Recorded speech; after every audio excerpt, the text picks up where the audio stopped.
Hi hello എല്ലാവർക്കും ഷെറിസ് ഗാലയിലേക്ക് സ്വാഗതം. അപ്പോൾ ഞാനിന്ന് ഉണ്ടാക്കാൻ പോയിരിക്കുന്നത് ഇത് കണ്ടോ, മാങ്ങയും ചീരയും കൂടെ ചേർത്തിട്ടുള്ള ഒരു അടിപൊളി ചീര അവിയലാണ്. ഹെൽത്തിയാണ്, ഈസിയാണ്. ചീര അരിയാൻ ഒരുപാട് മാത്രമേ ഉള്ളൂ കേട്ടോ. ചീര നന്നായി കഴുകിയെടുത്ത് വേണം അരിയാൻ. അപ്പം ഞാൻ ഇതിനകത്ത് ഉപയോഗിച്ചിരിക്കുന്നത് പച്ച ചീര ഉപയോഗിച്ചിട്ടുണ്ട്, ചുവന്ന ചീര ഉപയോഗിച്ചിട്ടുണ്ട്. അപ്പോൾ രണ്ടിൻ്റെയും കൂടെ നമുക്ക് കിട്ടും. ഓക്കെ, അപ്പോൾ ഇതിൻ്റെ വേണ്ട സാധനങ്ങൾ എന്തൊക്കെയാണെന്ന് വെച്ചാൽ ചീര, പച്ച ചീരയും ചുവന്ന ചീരയും ഇതുപോലെ അരിഞ്ഞത് 2 കപ്പുണ്ട്. ഇത് 2 വലിയ ബൗളിൽ ഞാൻ എടുത്തിട്ടുണ്ട്, 2 വലിയ ബൗൾ. ഓക്കെ, അത് അരിഞ്ഞത്. പിന്നെ അതിൻ്റെ തണ്ടുണ്ടല്ലോ, അതൊന്ന് സെപ്പറേറ്റ്, കട്ടിയുള്ള ഭാഗം ഉണ്ടല്ലോ അതിൻ്റെ തണ്ട്, അത് സെപ്പറേറ്റ് നമുക്ക് വേവിക്കേണ്ടത്. അപ്പം അത് സെപ്പറേറ്റ് മുറിക്കണം. പിന്നെ 1 കപ്പ് തേങ്ങ, മാങ്ങ ആണ് വേണ്ടത്. അടുത്തത് മാങ്ങ എന്ന് പറഞ്ഞാൽ ഒരു മാങ്ങയുടെ ഈ 2 സൈഡ് ഉണ്ടല്ലോ, ആ 2 വലിയ കട്ടിയുള്ള ഭാഗത്തിന് 2 സൈഡ് ഇതുപോലെ നീളത്തിൽ അരിഞ്ഞെടുക്കുക, നല്ല കട്ടിയിൽ മുറിച്ചെടുക്കുക. നമ്മൾ പുളി ഉപയോഗിക്കണില്ല, മാങ്ങയുടെ പുളി മാത്രമേ നമ്മൾ ഉപയോഗിക്കുന്നുള്ളൂ. പിന്നെ വേണ്ടത് 1 ടീസ്പൂൺ ജീരകം, 1 പച്ചമുളക്. ഞാൻ പഴുത്ത പച്ചമുളകാണ് എടുത്തത്, കളറിന് വേണ്ടിയിട്ടാണ്. പിന്നെ 1 ടീസ്പൂൺ മുളക് പൊടിയാണ് വേണ്ടത്. അപ്പോൾ ഈ മുളക് പൊടിയും ജീരകവും പച്ചമുളകും നമ്മളെല്ലാം ഇതിനകത്തിട്ട് ചേർത്ത് അരക്കുകയാണ് ചെയ്യുന്നത്. ഉപ്പ് പിന്നെ ആവശ്യത്തിന്. അപ്പം നമുക്ക് മിക്സിയുടെ ജാറിലേക്ക് തേങ്ങയും ബാക്കിയുള്ളതെല്ലാം ഇട്ട് നമുക്ക് നന്നായിട്ട് അരച്ചെടുക്കാം. ഭയങ്കര പേസ്റ്റ് പോലെ തന്നെ ആക്കുകയൊന്നും വേണ്ട, അവിയലിന് അരക്കില്ലേ അതുപോലെ. ബാക്കി നമുക്ക് ജീരകം ഇടാം. ജീരകം 1 ടീസ്പൂൺ, പച്ചമുളക് 1 അതൊക്കെ നിങ്ങളുടെ എരിവിനനുസരിച്ച് കേട്ടോ. അപ്പം അധികം എരിവില്ലാത്ത പച്ചമുളകുണ്ട്, ഞാൻ അതുപോലെ എടുത്തിട്ടുണ്ട്. പിന്നെ മുളക് പൊടി 1 ടീസ്പൂൺ. ഇനി നമുക്കിത് അരച്ചെടുക്കാം. അടുത്തായിട്ട് നമുക്കൊരു പാത്രത്തിനകത്ത് ഇത് കണ്ടില്ലേ, ഒരു പാത്രത്തിൽ ആ ചീരയുടെ തണ്ടുണ്ടല്ലോ, കട്ടിയുള്ള ഭാഗം, ആ തണ്ട് നമ്മൾ ഒരു പാത്രത്തിൽ ഉപ്പും ഇട്ട് വേവിക്കുക. ആവശ്യത്തിന് ഉപ്പ് ഇട്ടിട്ട് ആവശ്യത്തിന് അത് നികക്കെ വെള്ളം ഒഴിച്ചിട്ട് വേവിച്ചാൽ മതി.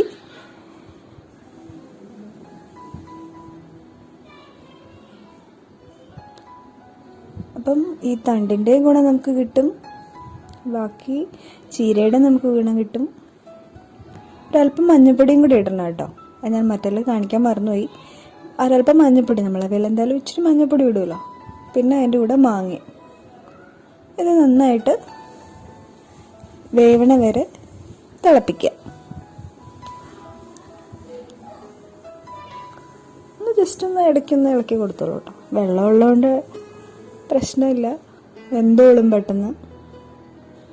പിന്നെ ചീരയുടെ തണ്ടല്ലോ, ഒരുപാട് സമയമൊന്നും എടുക്കില്ല വേവാൻ. മാങ്ങ അതേ നന്നായിട്ട് വെന്തിട്ടുണ്ട്, ചീരയുടെ തണ്ട് നന്നായിട്ട് വെന്തിട്ടുണ്ട്, കണ്ടില്ലേ. ഇനി നമുക്ക് എന്താ ചെയ്യേണ്ടതെന്ന് വെച്ചാൽ നമ്മൾ അരിഞ്ഞ് വെച്ചേക്കുന്ന ചീര ഉണ്ടല്ലോ, അത് നമ്മൾ ഇതിലേക്ക് ഇടുക.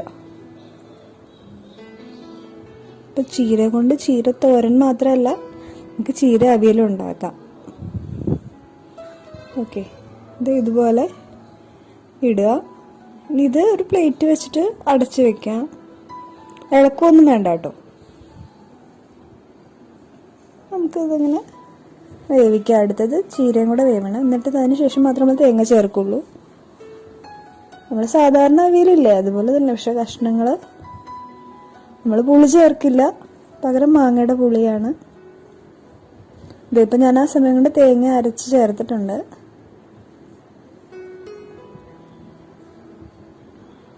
അപ്പോൾ ദേ ചീര നന്നായിട്ട്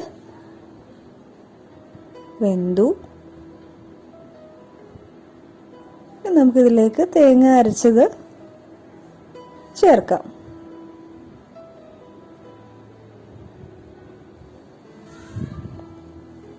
തേങ്ങ അരച്ചതിനകത്ത് അറിയാമല്ലോ, ഞാൻ പറഞ്ഞ സാധനം ജീരകം, മുളക് പൊടി, 1 പച്ചമുളക്, അത്ര മാത്രമേ ഞാൻ ചേർത്തിട്ടുള്ളൂ. ഇനി നന്നായിട്ട് ഇളക്കി ചേർക്കുക. അപ്പോൾ ഈ ഇലക്കറികളൊക്കെ കഴിക്കേണ്ടത് അത്യാവശ്യമാണ്, അതെല്ലാവർക്കും അറിയാമല്ലോ. അപ്പം നമുക്ക് ചീരയുടെ സീസണൊക്കെ ആകുമ്പോൾ നമുക്കിതുപോലെ ഇപ്പം ചിലർക്ക് പച്ചച്ചീര ഇഷ്ടമുള്ളൂ, ചിലർക്ക് ചുമന്ന ചീര ഇഷ്ടമുള്ളൂ. അപ്പം നമുക്കിത് രണ്ടും കൂടെ മിക്സ് ചെയ്തിട്ട് ഇങ്ങനെ ഇതുപോലെ അവിയലാക്കി എടുക്കുകയാണെങ്കിൽ എല്ലാവർക്കും ഇഷ്ടമാവുകയും ചെയ്യും. മാങ്ങയുടെയൊക്കെ ഒരു പുളിയല്ലേ ഉള്ളൂ, അപ്പം അതിൻ്റെ ഗുണമുണ്ട്. ഹെൽത്തി ആഹാരമാണ്.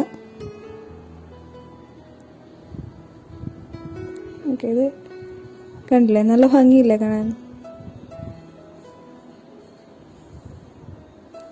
ഒരല്പം കറിവേപ്പില, അവസാനം ഒരല്പം കറിവേപ്പില ഇടുക.